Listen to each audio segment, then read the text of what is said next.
버스덕트의 종류 세 가지 쓰고 간단히 설명한 시험입니다.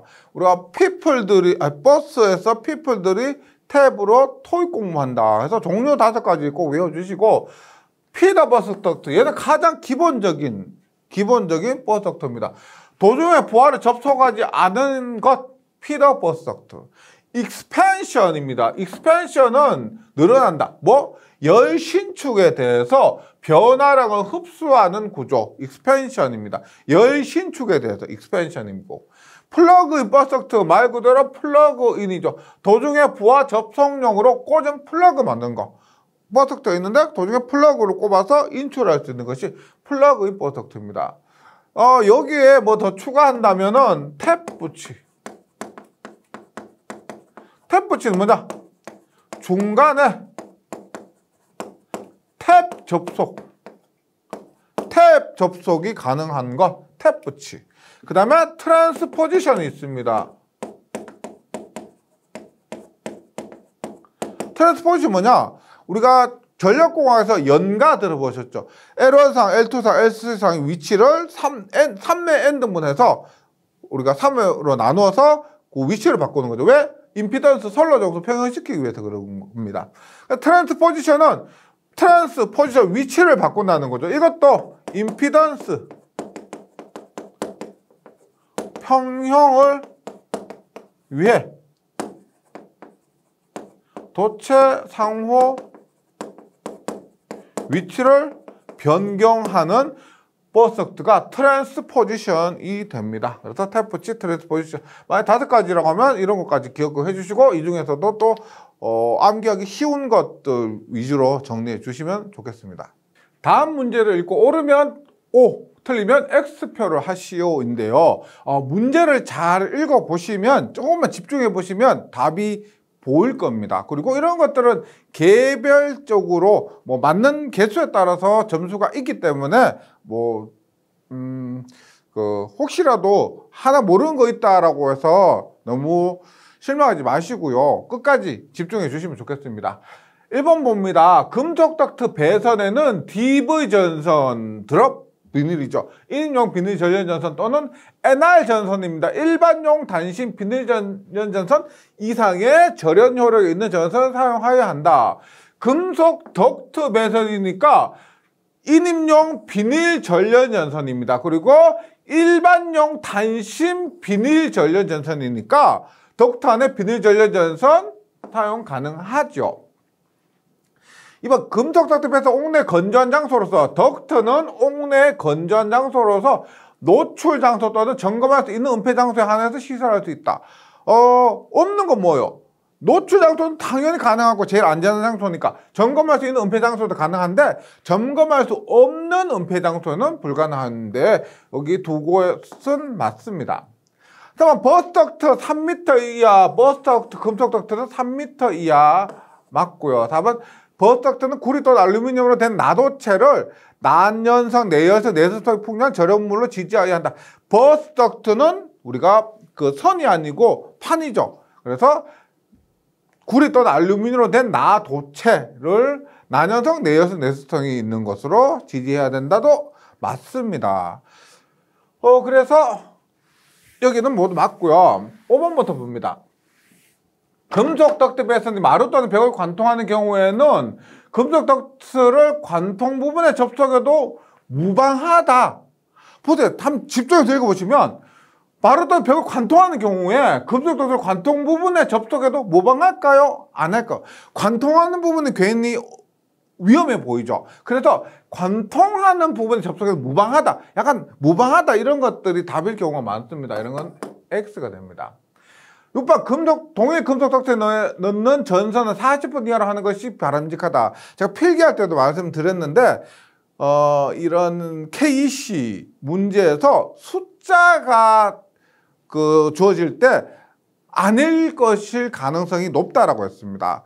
40번 이하, 20번 이하, 10번 이하, 30번 이하 맞죠? 그래서 40번이 아니고 30번 이하로 하는 것이 바람직합니다. 따라서 6번도 X가 되고요. 7번 내면은 전선의 피복을 손상한 돌기가 없어야 한다. 맞죠? 돌기가 있으면 더 위험하니까 없어야 한다. 맞습니다. 그러면 금속덕트 배선 수직 또는 경사지 시설의 경우에는 전선의 이동을 막기 위해서 전선을 적당하게 지지해야 한다. 이것도 흠잡을 데가 없죠. 수직 또는 경사지에 시설하면 움직일 가능성이 있으니까 이동을 막기 위해서 적당하게 지지해야 한다. 금속덕트 수요가는 전선 절연물을 포함한 단면적의 총합이 금속덕트 내 단면적의 80% 이하가 되도록 한다. 이것도 이것과 마찬가지로 80% 이하가 아니고 몇 프로? 20% 이하가 되도록 한다 해서 9번도 X가 됩니다. 그래서 다시 한번 정리해 보시면은 맞다, 틀리다가 또 확연히 구분이 되실 거라 생각합니다. 현장에서 전기 부하 설비를 가동 상태에서 부하 전류를 측정하려면 어떤 계측기를 사용하는가? 전기 부하 설비를 가동 상태라고 하면 우리가 전선 자체는 활선 상태겠죠. 그래서 전기를 끊지 않고 부하 전류를 측정하는 것이 후크온 메타입니다. 후크온 메타가 한국말 후크온 메타인데 영어로 훅온 메타가 되고요. 혹은 얘가 지금 보시면 그 벌레처럼 생겼죠. 이렇게 딱딱 잡는 벌레처럼 생겼습니다. 이거 잡는다. 뭐다? 클램프라고 해요. 그래서 후크온 메타 혹은 클램프 메타가 되고 현장에서 자주 씁니다.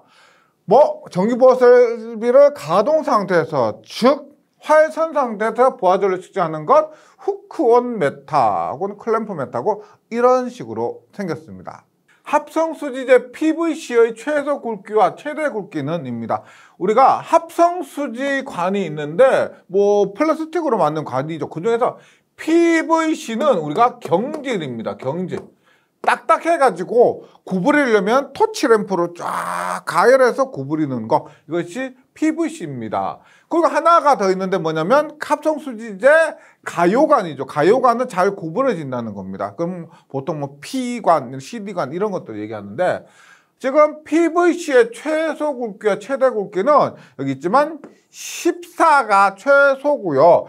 최대는 100입니다. 이게 어떤 14에서 80까지 이렇게 되어 있는 곳도 있는데 이 규정이 조금씩 변경되고요. 최근에 확인한 것에 의하면 14에서 100입니다. 그리고 16, 20, 28 이것을 많이 보셨죠? 어디에서? 금속관에서 보셨을 겁니다. 그래서 어떻게? 6, 8, 6에 12, 16에 12 이런 식으로 가는 거 금속관하고 똑같다라고 말씀드리고요. 외워주셔야 됩니다. 그리고 합성수지제 가요관은 14, 16에 요거 PVC에 비해서 18이 추가되었습니다. 그리고 42까지 요거도 합성수지 가요전성한 P관이라 생각해 주시고 이런 경우는 14, 16에 여기 18이 추가되고 42까지 있다. 나온 김에 함께 외워주시기를 부탁드리겠습니다. 합성수지제 가요전선관의 규격은 다음과 같다. 관련된 적합한 규격을 쓰시오입니다. 합성수지제 가요전선관이라면 가요성이 있다. 잘 구부려진다. 그래서 보통 P관 생각해 주시면 되고요. 그래서 P관. 그리고 합성수지제 경질은 PVC입니다. 가요, P, 경질은 PVC. 대표적으로 이렇게 나눠주시면 되고 그래서 규격입니다. 14에서 시작하고요. 16, 그 다음에 18, 얘가 PVC보다 추가된 규격이에요. 그래서 원래 PVC 어떻게 해요? 이렇게 6, 8, 6 이렇게 나왔는데 요거 18이 추가되었다. 그래서 16에서 18 추가되고 6 더하고 6 더하고 그래서 16호, 22호, 28호 이렇게 이 수치는 금속관에도 나오고 가요전선관, 경지비전선관 모두 나오니까 반드시 기억해 주시기 바랍니다. 합성수지관 공사에서 관 상호 및 관과 박스에 접속해서 삽입한 기피로 관 바깥 찌르면 몇 배 이상으로 하여야 하는가? 필기에서 자주 나왔던 문제고요. 보시면 지금 묻고 있는 게 뭐냐면 여기에 커넥터에 삽입하는 이 길이가 이 바깥 찌름 있죠. 관의 바깥 찌름에 몇 배를 삽입하는가 했을 때 접착제를 사용하지 않았을 경우와 사용했을 경우가 다른데 접착제를 사용하면은 조금 덜 넣어도 되겠죠. 접착력이 있으니까. 그때는 0.8배 접착제를 사용하면은 1.2배, 합하면 2배예요. 혹시나 뭐 1배, 1.2배 뭐 이렇게 생각하실 수도 있는데 뭐 이런 경우가 있으니까요. 1배, 1.2배, 그러니까 수치가 1배, 1.2배가 아니고 1m, 뭐 1.2m 이런 거, 0.6m 이런 것도 있습니다. 그게 헷갈리실 수도 있는데 이런 관을 삽입하는 것은 합해서 2배입니다. 그래서 0.8배, 1.2배 이렇게 외워주시기 바랍니다.